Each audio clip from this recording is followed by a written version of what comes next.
Everybody wants to be pure and right, especially in the eyes of others. They want their opinions to be heard and agreed with. However, these people find issues and problems that shouldn't be a problem in the first place, finding opposition and oppression where it doesn't exist. Cancel culture is a tool used to deplatform controversial figures. It may have worked well before, but it presently calls for the blood of people who don't deserve it. My name is Micah Jackson. I hope this speech will help you understand the difference between what is and isn't a real threat, as well as what we can do to change how we cancel individuals who forfeit their right to a platform.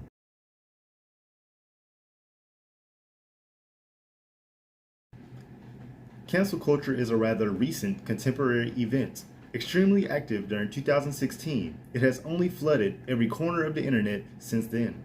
But what does it mean? What is cancel culture or call-out culture? Cancel culture is the practice or tendency of engaging in mass canceling as a way of expressing disapproval and exerting social pressure, as officially defined by Merriam-Webster. To paraphrase, cancel culture is the act of destroying someone's public image by digging up past events or incidents that can incriminate them. People take up the mob mentality and cry witch when they find the target to be considered evil. At first, it seems like a noble cause, until nefarious intentions pollute this idea of activism. After all, cancel culture is intended to derail people who have shown an ugly side that is universally unacceptable, not for the agenda of those who want to lead the mob just to be leading it. Only desperate people would be willing to stoop so low. But what about the person being canceled? Who can be canceled? Simple, everybody, big or small. You can have your reputation annihilated before your very eyes whether you can do something about it or not. You can be a nobody and still have your reputation tarnished by the mobs of cancellation. Although you wouldn't be as worthy of a target as an influential individual such as Donald Trump, Kanye West, even Dave Chappelle, to name a few. We all are aware of the popular examples of cancel culture. However, this method of activism ruins the lives of everyday people as well as those of fame and fortune. An article written by Robin Buckley tells the story of a young 13-year-old girl. She used a racial slur once during a sleepover. Her friends videotaped the incident and demanded her apology. She did, and all was well, except the video went viral. It didn't take long before her entire family was slowly choked out reputation-wise by the entire city. The parents lost their jobs and businesses.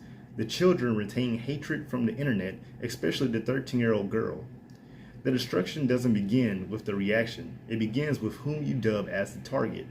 The moment there's even the slightest ounce of discredibility, the wolves will come after them and tear them limb from limb.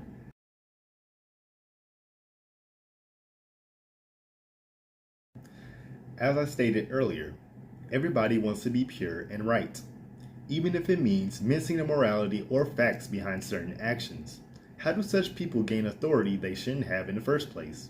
They hold a certain power of opinion, their word over another's. We ask ourselves, who is more righteous? Whoever shows more upstanding character is more believable than whoever doesn't.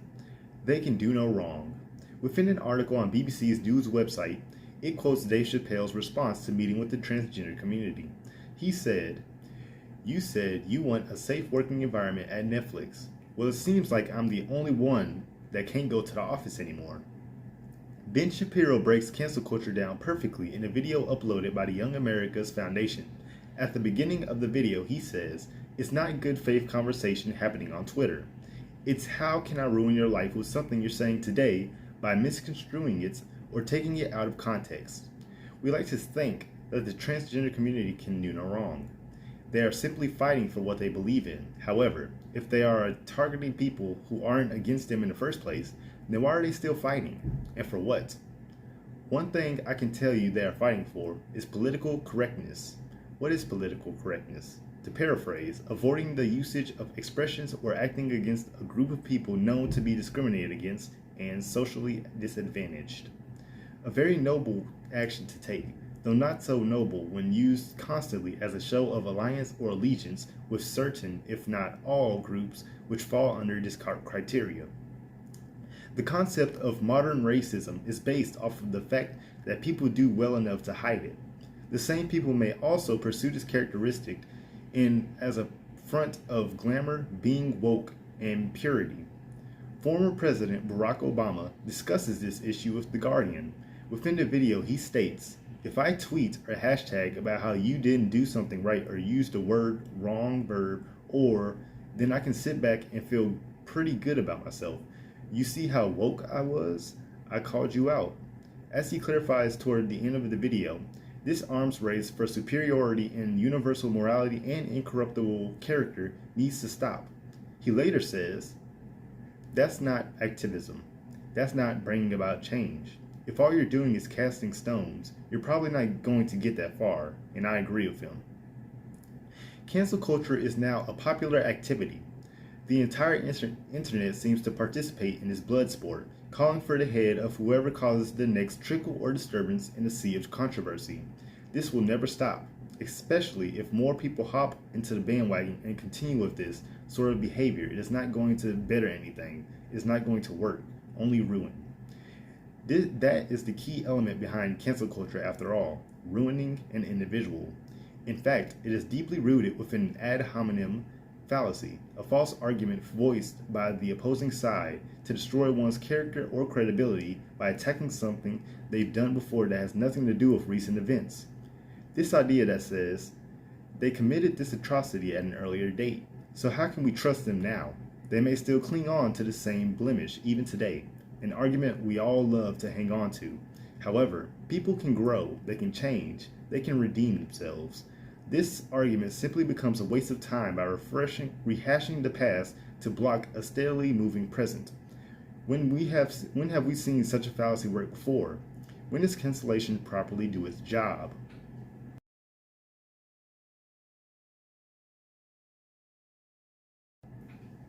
There are times and moments when cancel culture is used exactly for its intended use. A lot of examples can be pulled from famous, now infamous people. However, I'm going to point out a few examples from social media vlogging giants such as YouTube, TikTok, and Twitch. Characters such as Alinity, That Vegan Teacher, and EDP445, each one of them got exactly what was coming to them. Cancellation which destroyed their audience and reputation, causing them to be socially removed from the platform. Even if they did come back with more content, they are ultimately shunned. There are times when cancellation didn't work. People consider the individuals untouchable because their attempt to assassinate their public presence failed, on numerous occasions even. The most popular examples being the likes of Dave Chappelle, Kanye West, Donald Trump, and Eminem. As the self-proclaimed rap god himself states in a rap song clipped by Good Morning America, "'Cause they won't stop until they cancel me." The final straw which drove me to the desire to cancel culture involves the targeting of comedians and rap artists. This isn't due to the fact that a majority of them are black, but it has to do with the First Amendment, freedom of speech and expression. People foolishly attack these two fields of entertainment because of controversial jokes or lyrics. The point they are missing is that these characteristics are literally part of the job. The purpose of comedy is to point out the weaknesses of humanity, reminding us that we are not invincible. We make mistakes, and oftentimes these mistakes are stupid enough to warrant a humorous reaction. Comedy targets any and all topics of controversy, and so does rap music. Hip-hop is solely based on providing the black community an extra voice as well as a platform to have ourselves heard. Individuals originating from the hood or op projects would be unable to relate to music otherwise. Hip-hop music is a creative way to escape such a dilemma, which is why a lot of it targets gang-related content, racism, and success.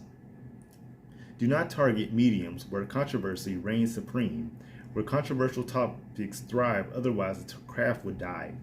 This includes comedy, hip-hop, journalism, debates, and many more.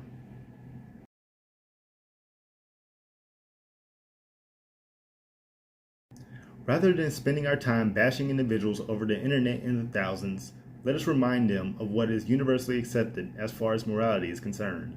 We can't fight fire with poison. We have to extinguish the problem without spreading the destruction beyond its perimeters. We also can't lose sight of who we are and the movements we are trying to push. Otherwise, we become blind and anybody seems worthy to pin as the target, long as it appeases bloodlust. Instead of targeting and ultimately punishing people, let us confront and redeem the individuals whom show promise to deserving a second chance. And if they do not wish to change, there's always a door.